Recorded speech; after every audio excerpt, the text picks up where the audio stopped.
जय श्री राधे। आप सबका हमारे YouTube चैनल लड्डू दीवानी पर बहुत बहुत स्वागत है।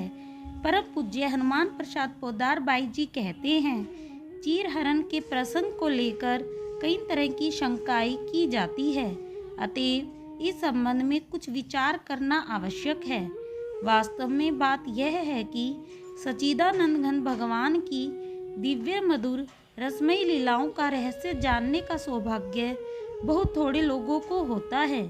जिस प्रकार भगवान चिन्मय हैं, उसी प्रकार उनकी लीलाएं भी चिन्मयी होती हैं। सच्चिदानंद रसमय साम्राज्य जिन परम उन्नत सतर पर यह लीला हुआ करती है, उसकी ऐसी विलक्षणता यह है कि कई बार तो ज्ञान विज्ञान स्वरूप विशुद्ध चेतन पर ब्रह्म में भी उसका प्राकट्य नहीं होता, और इसीलिए ब्रह्म साक्षात्कार को प्राप्त महात्मा लोग भी इस लीला रस का सम आस्वादन नहीं कर पाते। भगवान की इस परम उज्जवल दिव्य रस लीला का यथार्थ प्रकाश तो भगवान की स्वरूप भूता आह्लादनी शक्ति नित्य निकुंजेश्वरी श्री वृषभानु नंदिनी श्री राधा जी और तदंग भूता प्रेममयी गोपियों के ही हृदय में होता है, और वे ही निरावरण होकर भगवान की इस परम अतरंग रसमयी लीला का सम आस्वादन करती हैं। दसम स्कंद के 21वें अध्याय में ऐसा वर्णन आया है कि भगवान की रूप माधुरी वंशी ध्वनि और प्रेममयी लीलाएं देख सुनकर गोपियां मुग्ध हो जाती हैं। 22वें अध्याय में उसी प्रेम की पूर्णता प्राप्त करने के लिए वे साधन में लग जाती हैं। इसी अध्याय में भगवान आकर उनकी साधना पूर्ण करते हैं। यही चीरहरण का प्रसंग है। गोपियां क्या चाहती थी, यह बात उनकी साधना से स्पष्ट है। वे चाहती थी श्री कृष्ण के प्रति पूर्ण आत्मसमर्पण, श्री कृष्ण के साथ इस प्रकार घुल मिल जाना कि उनका रोम रोम मन प्राण संपूर्ण आत्मा केवल श्री कृष्णमयी हो जाए। शरद काल में उन्होंने श्री कृष्ण की वंशी ध्वनि की चर्चा आपस में की थी। हेमंत के पहले ही महीने में अर्थात भगवान के विभूति स्वरूप माघ शीर्ष में उनकी साधना प्रारंभ हो गई। विलंब उनके लिए असह्य था। जाड़े के दिनों में वे प्रातः काल ही यमुना स्नान के लिए जाती। उन्हें शरीर की परवाह नहीं थी। बहुत सी कुमारी ग्वालिनें एक साथ हो जाती। उनमें ईर्ष्या द्वेष नहीं था। वे ऊंचे स्वर से श्री कृष्ण का नाम कीर्तन करती हुई जाती। उन्हें गांव और जाति वालों का भय नहीं था। वे घर में भी हविष्य अन्न का ही भोजन करती। वे श्री कृष्ण के लिए इतनी व्याकुल हो गई थी कि उन्हें माता पिता तक का संकोच नहीं था। वे विधि पूर्वक देवी की बालुकामयी मूर्ति बनाकर पूजा और मंत्र जप करती थी।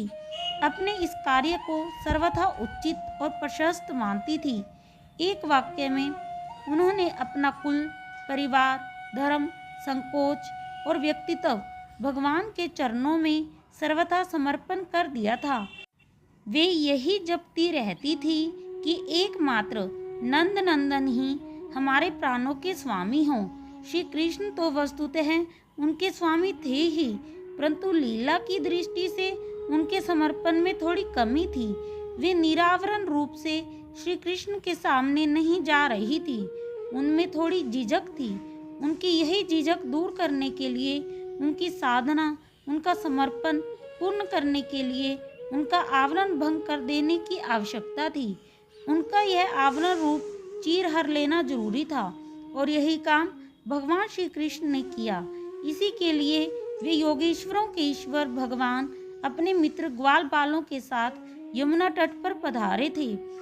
साधक अपनी शक्ति से, अपने बल और संकल्प से, केवल अपने निश्चय से पूर्ण समर्पण नहीं कर सकता। समर्पण भी एक क्रिया है, और उसको करने वाला असमर्पित ही रह जाता है। ऐसी स्थिति में अंतरात्मा का पूर्ण समर्पण तब होता है जब भगवान स्वयं आकर वह संकल्प स्वीकार करते हैं और संकल्प करने वाले को स्वीकार करते हैं। यहीं जाकर समर्पण पूर्ण होता है। साधक का कर्तव्य है पूर्ण समर्पण की तैयारी। उसे पूर्ण तो भगवान ही करते हैं। भगवान श्री कृष्ण यूँ तो लीला पुरुषोत्तम हैं, फिर भी जब लीला प्रकट करते हैं तब वे मर्यादा का उल्लंघन नहीं करते, स्थापना ही करते हैं। विधि का अतिक्रमण करके कोई साधना के मार्ग पर अग्रसर नहीं हो सकता, परंतु हृदय की निष्कपटता, सच्चाई और सच्चा प्रेम विधि के अतिक्रमण को भी हल्का कर देता है। गोपियां श्री कृष्ण को प्राप्त करने के लिए जो साधना कर रही थी उसमें एक त्रुटि थी। वे शास्त्र मर्यादा और परंपरागत सनातन मर्यादा का उल्लंघन करके नग्न स्नान करती थी। यद्यपि उनकी यह क्रिया अज्ञान पूर्वक ही थी, तथापि भगवान के द्वारा इसका मार्जन होना आवश्यक था। भगवान ने गोपियों से इसका प्रायश्चित भी करवाया। जो लोग भगवान के प्रेम के नाम पर विधि का उल्लंघन करते हैं, उन्हें यह प्रसंग ध्यान से पढ़ना चाहिए और भगवान शास्त्र विधि का कितना आदर करते हैं यह देखना चाहिए। वैसी भक्ति का पर्यवसान रागात्मिक का भक्ति में है और रागात्मिक का भक्तिपूर्ण समर्पण के रूप में परिणत हो जाती है।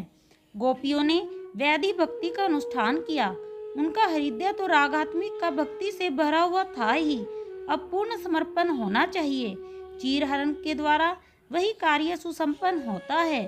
गोपियों ने जिनके लिए लोक परलोक, स्वार्थ परमार्थ, जाति कुल, पुरजन परिजन और गुरुजनों की परवाह नहीं की, जिनकी प्राप्ति के लिए ही उनका यह महान अनुष्ठान है, जिनके चरणों में उन्होंने अपना सर्वस्व निछावर कर रखा है, जिनसे निरावरण मिलन की ही एकमात्र अभिलाषा उनके मन में है, उन्हीं निरावरण रस में भगवान श्री कृष्ण के सामने वे निरावरण भाव से ना जा सके, क्या यह उनकी साधना की अपूर्णता नहीं है?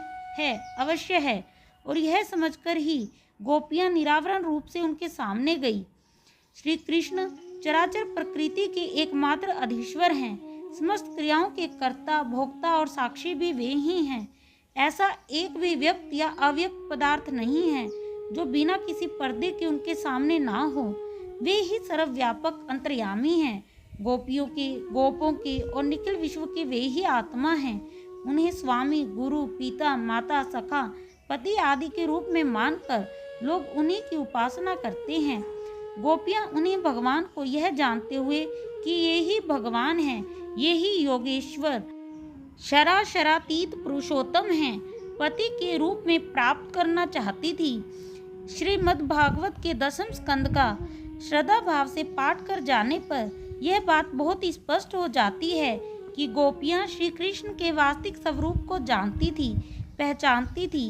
वेणुगीत, गोपी गीत, युगल गीत और श्री कृष्ण के अंतर्धान हो जाने पर गोपियों के अन्वेषण में यह बात कोई भी देख सुन समझ सकता था। जो लोग भगवान को भगवान मानते हैं, उनसे संबंध रखते हैं, स्वामी सुहृद आदि के रूप में उन्हें मानते हैं, उनके हृदय में गोपियों के इस लोकोत्तर माधुर्य संबंध और उसकी साधना के प्रति शंका ही कैसे हो सकती है। गोपियों की इस दिव्य लीला का जीवन उच्च श्रेणी के साधक के लिए आदर्श जीवन है। श्री कृष्ण जीव के एकमात्र प्राप्तव्य साक्षात परमात्मा हैं।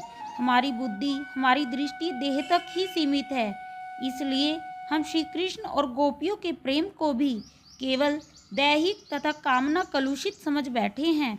उस अपार्थिव और अप्राकृत लीला को इस प्रकृति के राज्य में घसीट लाना हमारी स्थूल वासनाओं का हानिकर परिणाम है। जीव का मन भोगाभिमुख वासनाओं से और तमोगुनी प्रवृत्तियों से अभिभूत रहता है। वह विषयों में ही इधर से उधर भटकता रहता है और अनेकों प्रकार के रोग शोक से आक्रांत रहता है। जब कभी पुण्य कर्मों का फल उदय होने पर भगवान की अचिंत्य अहेतु की कृपा से विचार का उदय होता है, तब जीव दुख ज्वाला से त्राण पाने के लिए और अपने प्राणों को शांति में धाम में पहुंचाने के लिए उत्सुक हो उठता है। वह भगवान के लीला धामों की यात्रा करता है, सत्संग प्राप्त करता है और उसके हृदय की छटपटी उस आकांक्षा को लेकर जो अब तक सुप्त थी, जग कर बड़े वेग से परमात्मा की ओर चल पड़ती है।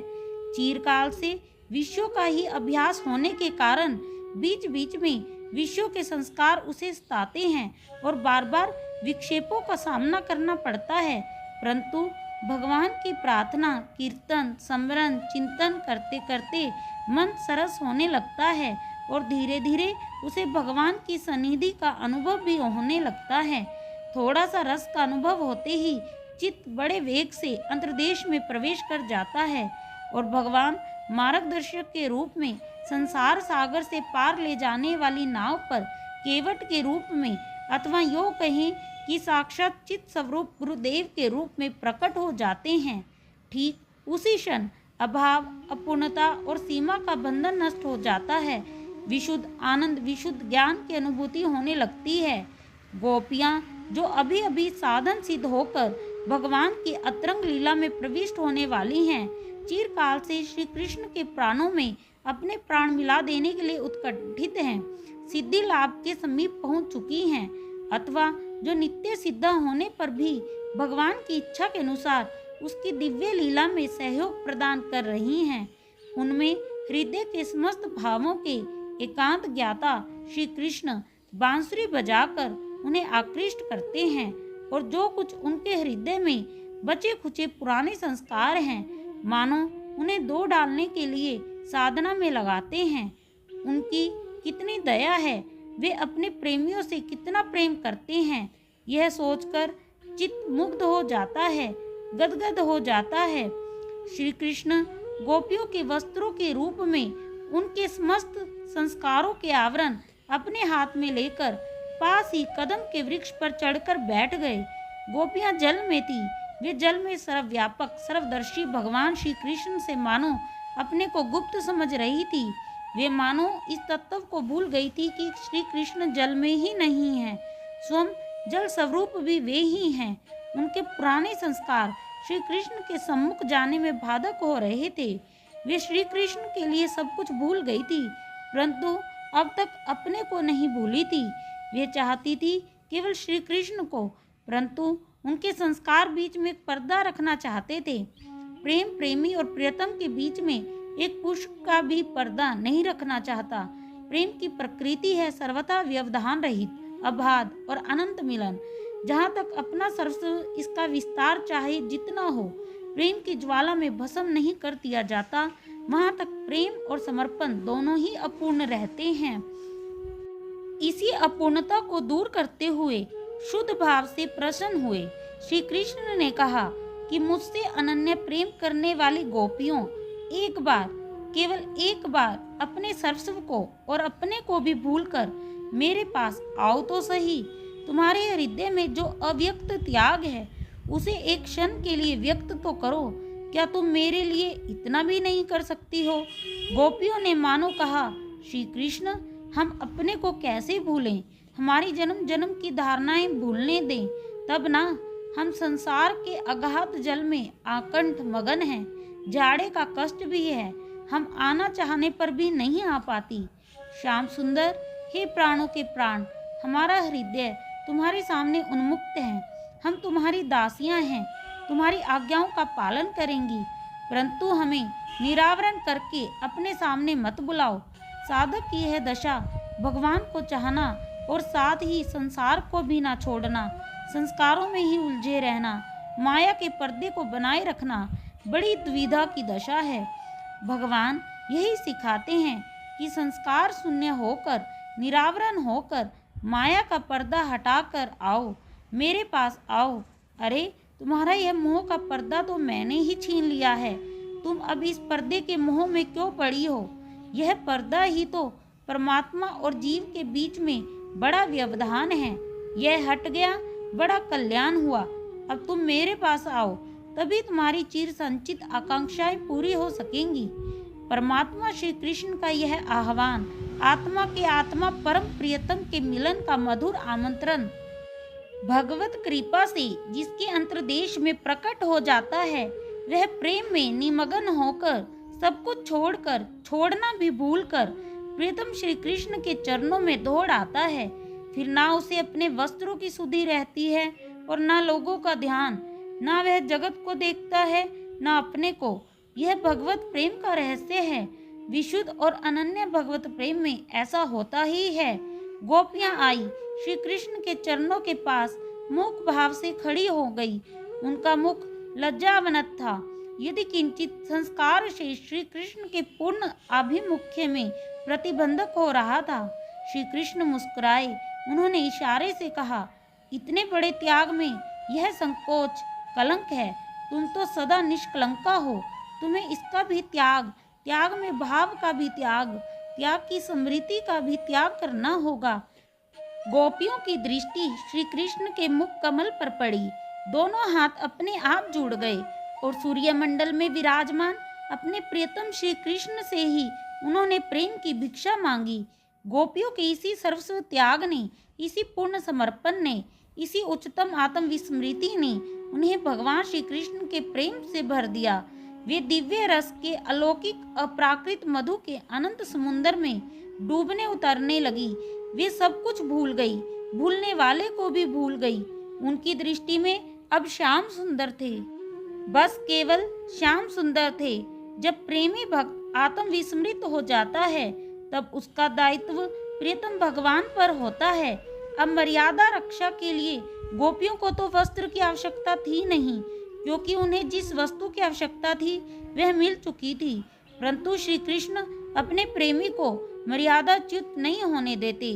वे स्वयं उन्हें वस्त्र देते हैं और अपनी अमृतमयी वाणी के द्वारा उन्हें विस्मृति से जगाकर फिर जगत में लाते हैं।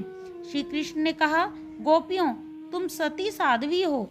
तुम्हारा प्रेम और तुम्हारी साधना मुझसे छिपी नहीं है। तुम्हारा संकल्प सत्य होगा। तुम्हारा यह संकल्प, तुम्हारी यह कामना तुम्हें उस पद पर प्रतिष्ठित करती है जो निसंकल्पता और निष्कामता का फल है। तुम्हारा उद्देश्य पूर्ण, तुम्हारा समर्पण पूर्ण, और अब आगे आने वाली शारदीय रात्रियों में हमारे साथ रमन होगा। भगवान ने इस साधना सफल होने की अवधि निर्धारित कर दी। इससे भी स्पष्ट है कि भगवान श्री कृष्ण में किसी भी काम विकार की कल्पना तक नहीं थी।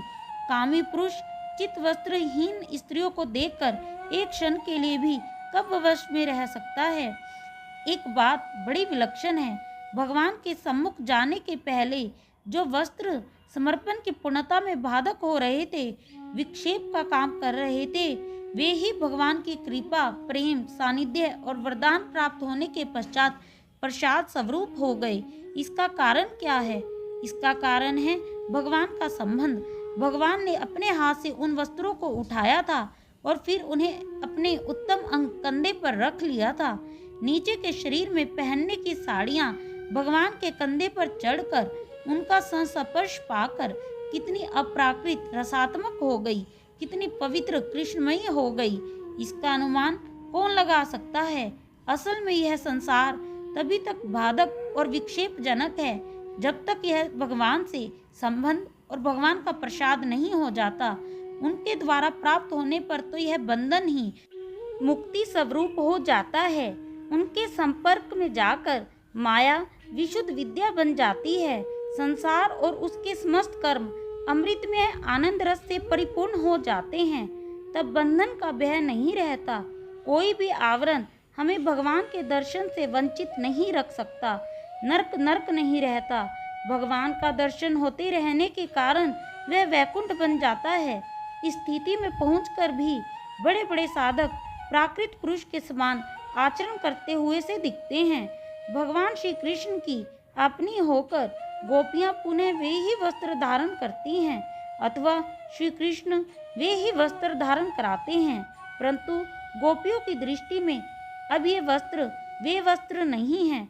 वस्तुतः वे हैं भी नहीं।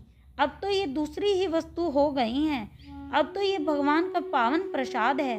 पल पल पर भगवान का स्मरण कराने वाले भगवान के परम सुंदर प्रतीक है। इसी से उन्होंने उन्हें स्वीकार भी किया। उनकी प्रेममयी स्थिति मर्यादा के ऊपर थी, फिर भी उन्होंने भगवान की इच्छा से मर्यादा स्वीकार की। इस दृष्टि से विचार करने पर ऐसा जान पड़ता है कि भगवान की यह चीरहरण लीला भी अन्य लीलाओं की भांति उच्चतम मर्यादा से परिपूर्ण है। भगवान श्री कृष्ण की लीलाओं के संबंध में केवल वे ही प्राचीन आर्ष ग्रंथ प्रमाण हैं जिनमें उनकी लीला का वर्णन हुआ है। उनमें से एक भी ऐसा ग्रंथ नहीं है जिसमें श्री कृष्ण की भगवत्ता का वर्णन ना हो। श्री कृष्ण स्वयं भगवान हैं, यही बात सर्वत्र मिलती है। जो श्री कृष्ण को भगवान नहीं मानते, यह स्पष्ट है कि वे उन ग्रंथों को भी नहीं मानते, और जो ग्रंथों को ही प्रमाण नहीं मानते, वे उनमें वर्णित लीलाओं के आधार पर श्री कृष्ण चरित्र की समीक्षा करने का अधिकार भी नहीं रखते। भगवान की लीलाओं को मानवीय चरित्र के समक्ष रखना शास्त्र दृष्टि से एक महान अपराध है और उसके अनुकरण का तो सर्वथा ही निषेध है। मानव बुद्धि जो स्थूलताओं से ही परिवेष्टित है, केवल जड़ के संबंध में ही सोच सकती है। भगवान की दिव्य चिन्मयी लीला के संबंध में कोई कल्पना ही नहीं कर सकती।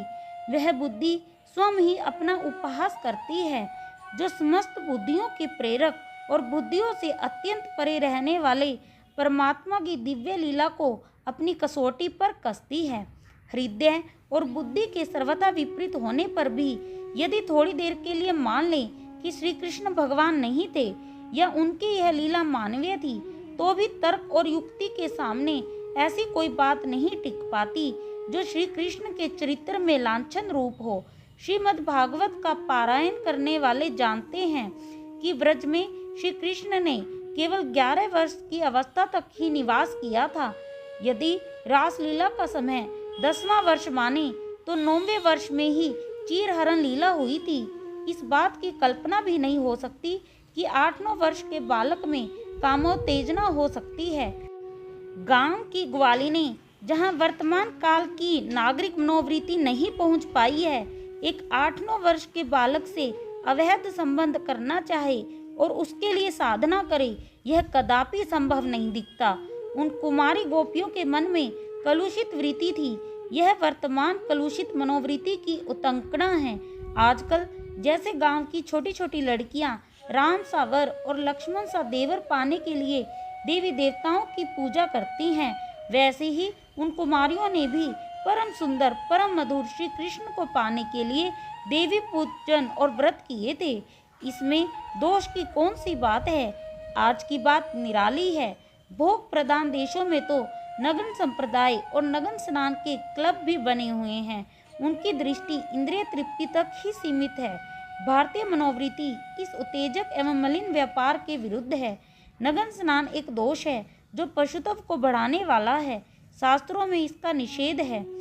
श्री कृष्ण नहीं चाहते थे कि गोपियां शास्त्र के विरुद्ध आचरण करें। भारतीय ऋषियों का यह सिद्धांत, जो सभी वस्तुओं में पृथक पृथक देवताओं का अस्तित्व मानता है, इस नगन स्नान को केवल लौकिक अनर्थ ही नहीं, देवताओं के प्रति अपराध बतलाता है। श्री कृष्ण जानते थे कि इससे वरुण देवता का अपमान होता है। गोपियां अपनी अभिष्ट सिद्धि के लिए जो तपस्या कर रही थी, उसमें उनका नगन स्नान अनिष्ट फल देने वाला था और इस प्रथा के प्रभात में ही यदि इसका विरोध ना कर दिया जाए तो आगे चलकर इसका विस्तार हो सकता है। इसलिए श्री कृष्ण ने अलौकिक ढंग से इसका निषेध कर दिया। गांवों की ग्वालिनों को इस प्रथा की बुराई किस प्रकार समझाई जाए, इसके लिए भी श्री कृष्ण ने एक मौलिक उपाय सोचा। यदि वे गोपियों के पास जाकर उन्हें देवतावाद की फिलॉसफी समझाते तो वे सरलता से नहीं समझ सकती थी। उन्हें तो इस प्रथा के कारण होने वाली विपत्ति का प्रत्यक्ष अनुभव करा देना था और विपत्ति का अनुभव कराने के पश्चात उन्होंने देवताओं के अपमान की बात भी बता दी तथा अंजलि बांधकर क्षमा प्रार्थना रूप प्रायश्चित भी करवाया।